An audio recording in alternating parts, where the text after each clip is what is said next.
As-tu déjà remarqué que la version de nous-mêmes qu'on montre à notre famille, c'est souvent la plus masquée, je dirais? As-tu déjà remarqué que ce sont souvent les gens les plus proches de nous qui nous font le plus peur? Puis tu sais, quand je parle de peur, je veux dire celle de leurs remarques hasardeuses, de leur indifférence, de leurs réactions imprévisibles.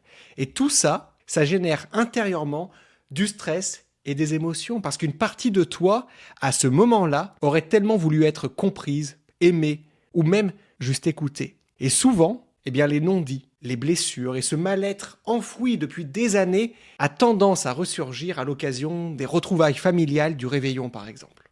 Et qu'est-ce qui se passe le lendemain? Eh bien, on rumine certains mots, on rumine certaines réactions, on rumine certaines réflexions même. Alors, comment vivre ces moments avec légèreté?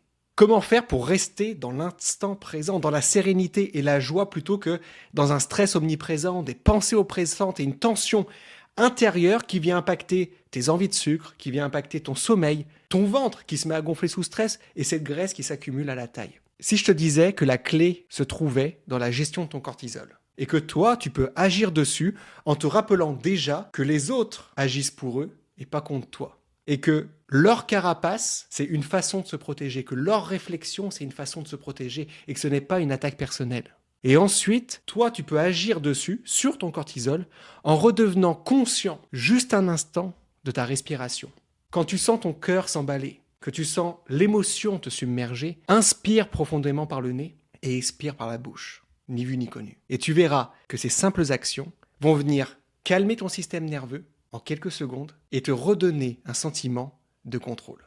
Utilise ces deux actions en ce moment, durant le temps des fêtes. Et utilise ce moment du temps des fêtes comme une opportunité précieuse pour te reconnecter à toi-même, te reconnecter à tes besoins et même à ceux que tu aimes.